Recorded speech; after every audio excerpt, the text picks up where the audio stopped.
नज़म मुंहिंजो इंतज़ार अजायो अथई। लतीफ़ अयाज़ पंवर। तूं सम्झी नथो छो? ॾिस तुंहिंजो कसम आगाटनि समूरनि सनम कदनि जो कसम मुंहिंजो इंतज़ार अजायो अथई। तुंहिंजूं बावफ़ा अदाऊं मनमोहींदड़ निगाहूं सभु सजायूं पिरी, पर इहे सभु अदाऊं ज़िंदगी सां वफ़ाऊं मुंहिंजी परवाज़ जे रस्ते रोक लाइ काफ़ी त नाहिनि।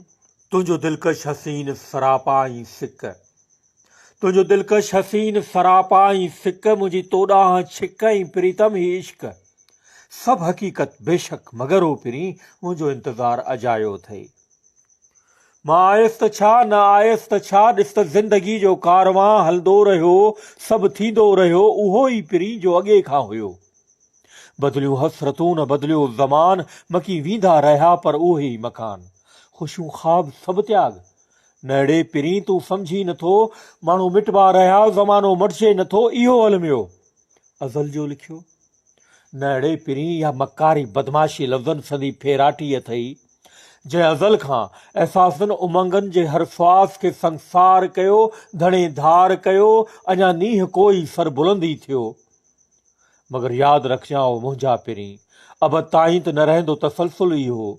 ज़िंदगी जे करमोड़े अख में हेठि जागी उथी, सभिनि ख़्वाबनि जी सम्झ त साबियां थी।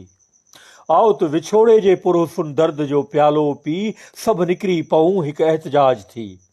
ॾिस त सुर्ख़नूर सूरज जो उभरे पियो, ॾिस त सुर्ख़नूर सूरज जो उभरे पियो, गवाही अथई हिन जड़तू जड़ाव जे भंजडाह जी, नए ठाह जी, उन इंसान जी जो तहक़ीक़ हिन धरती मथां अमुन इंसानियत ऐं मोहबतुनि जो पैगंबर अथई। अच त ओॾां हलूं सभु गॾिजी खणूं किरोड़ा विखूं, अच त ओॾां हलूं सभु गॾिजी खणूं किरोड़ा विखूं, अच त आदम जी नई सिर तख़लीक़ ॾांहुं का विख ई खणूं, बसि निकिरी पऊं। जे न त पोइ पिरी मुंहिंजूं राहूं जुदा, मुंहिंजा रस्ता जुदा मगर मंज़िल उहा। जे न त पोइ पिरी मुंहिंजूं राहूं जुदा, मुंहिंजा रस्ता जुदा मगर मंज़िल उहा। मुंहिंजी आज़ादगी खे तुंहिंजूं बावफ़ा निगाहूं टोके त सघनि थियूं, रोकीन त कीअं। तूं दिलगीर न थी, पाण मिलंदासूं वक़्त जी हर विथ मां निर्वार थी, मगर हींअर हिन हेॾे सौदा वाॾो पिरी मुंहिंजो इंतज़ार अजायो अथई। 1997।